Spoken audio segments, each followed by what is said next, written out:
Salut à toi et bienvenue chez les Déglingués du Piston.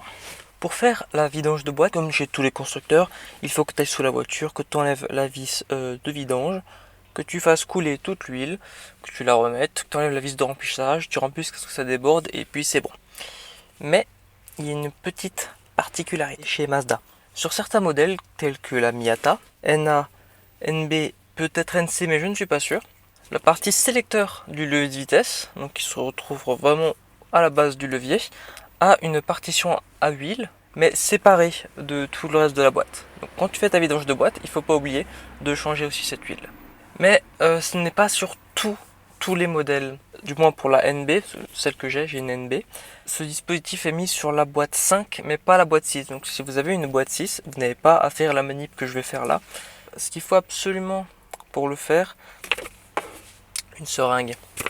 Dans la vidéo où j'avais changé l'huile de boîte, j'avais utilisé une pompe à main, mais pour ça va pas du tout parce que c'est une quantité très faible, 200 ml. Et du coup c'est très peu, c'est pas précis les pompes, et en plus il faut extirper le liquide pour le changer. Genre t'as pas de vis de purge, il faut que tu viennes l'aspirer pour l'enlever et que tu en remettes. Et vu que c'est à l'intérieur de la voiture, t'as pas envie d'en foutre partout. Donc seringue. Ça doit coûter une dizaine, une quinzaine d'euros sur Amazon. Donc voilà, pour commencer, il va falloir enlever toute la coudoir colonne centrale ici présent. Pour ce faire, tu as une vis ici de chaque côté. Tu en as une sous le cendrier. Et tu en as également deux dans la coudoir.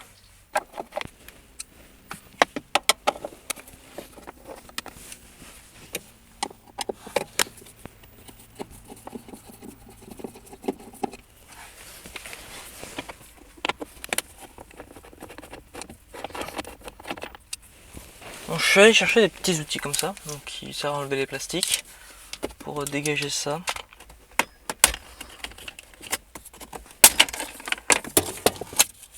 Voilà.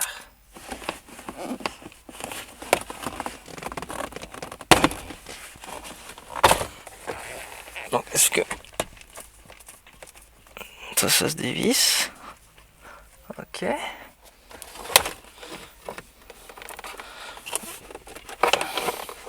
Il y a également ça. T'appuies là et tu tires. Voilà. Donc ça aussi, pour ceux qui savent pas, l'ouverture et la fermeture des vitres sur NB sont très lentes. C'est pas les moteurs qui sont morts, c'est pas la batterie qui est trop faible, c'est ces interrupteurs qui les brident parce que c'est des interrupteurs d'apparemment mauvaise facture. On a des tas d'isolants. Et là on a besoin de douilles de 8 pour... Oh putain. Oh bah mon soufflet il est mort. Oh dur.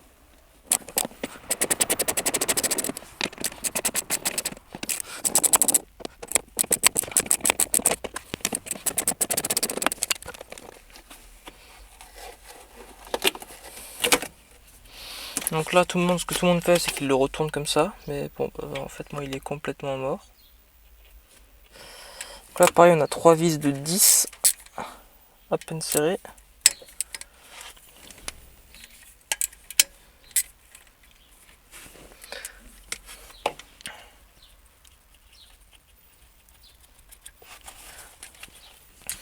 Ok. Voilà.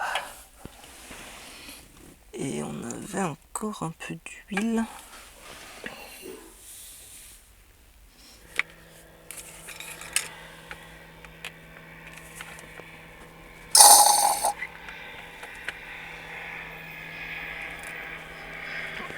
Oh, elle est bien dégueu.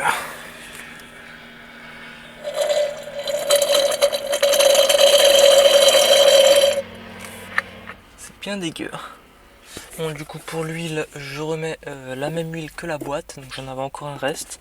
La Motul Gear. Hop, du coup, on va voir déjà en mettant 200 millilitres ce que ça nous donne. Bah, 200, c'est à peu près ce qui reste de mon bidon. Voilà.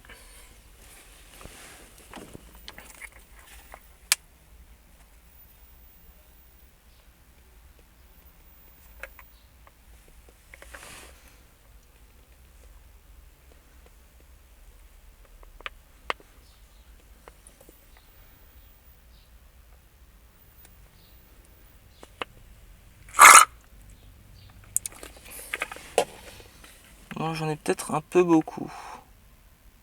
Là on ne devrait pas être trop mal, ça se voit peut-être pas mais en fait c'est juste un peu au-dessus de la bague qui est au fond, on voit. On est vraiment un poil au-dessus. Donc on va pouvoir refermer le levier. D'abord un petit nettoyage un peu partout, parce que c'est bien dégueu. Bon, tu m'excuseras, j'ai pas mis le micro, parce que flemme, là je viens de rentrer du taf, je suis éclataxe au max, et j'ai reçu ma commande. À savoir, ça arrivait en comptant le week-end, ça arrivait en 4 jours. Donc l'Angleterre livre plus rapidement que la France. Le gros soufflet, le petit soufflet, et la bague Téflon qui est juste au bout, là. Et il y avait un site français qui le vendait 70 balles le kit, et je crois qu'il n'y avait pas ça. Il n'y a peut-être même pas ça non plus. Et pour moitié prix, je l'ai eu en Angleterre. Donc voilà. Cette fois-ci, j'ai pas eu la même couille qu'avec Mishimoto où ils m'ont demandé des frais de douane. Là, c'était déjà convenu dans les frais de port. En conversion euro, t'en as pour à peu près 50 balles, un peu moins de 50 balles. Bon, alors, ce petit soufflet, ce que j'ai fait, je l'ai massacré. Je vais découper ça pour pouvoir l'arracher et pour pouvoir l'enfiler comme ça par-dessus.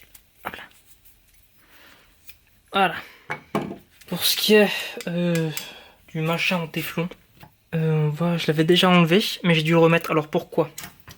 Voilà, c'est encore un peu grave. Parce qu'en fait, il m'est arrivé un truc, la voiture était devant une autre voiture qu'on devait prendre le week-end en question. J'avais la mienne devant, sans lever de vitesse. Donc j'ai dû refoutre la bague, plug ça dans la boîte tel un sauvage, sans rien visser, passer la vitesse pour sortir la voiture et la ranger. Donc est-ce que ça vaut vraiment le coup de l'échanger?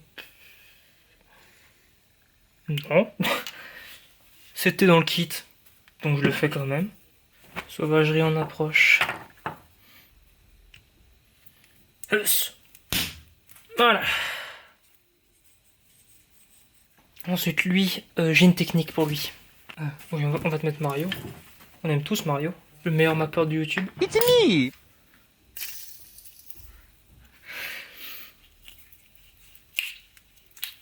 Oh. Oh putain, ça vient tout seul. Oh, mais quelle idée de génie. Oh, mais quel génie.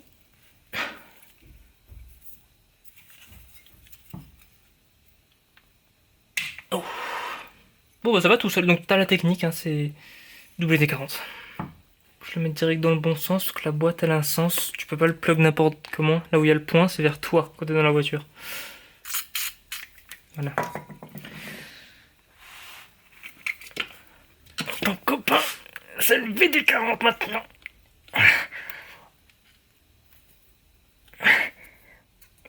Ça avance. Il y a du progrès. Voilà. On est bon. Putain. Fais sport. Bon, je te reprends dans la voiture avec le téléphone. Donc je vais te filmer ça au téléphone parce que la repose en soi c'est le démontage mais à l'envers. Donc je te prendrai une petite vidéo vite fait où je le pose dedans.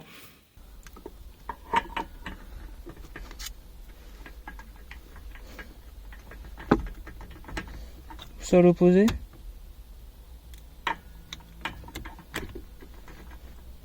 Ouais, en fait, le point à l'opposé, j'ai dit de la merde. Le point il va à l'opposé.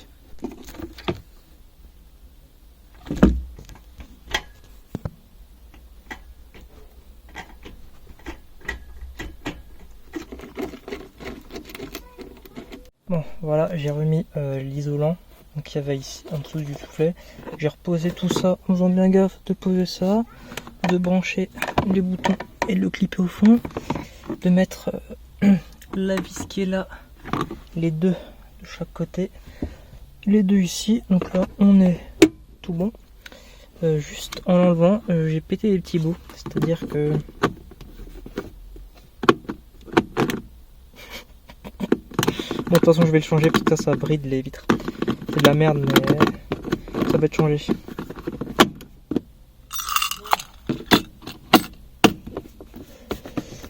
Hop.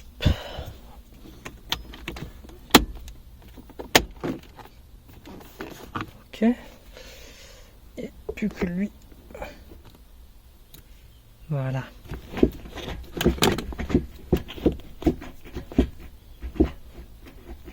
On entend le soufflet par contre.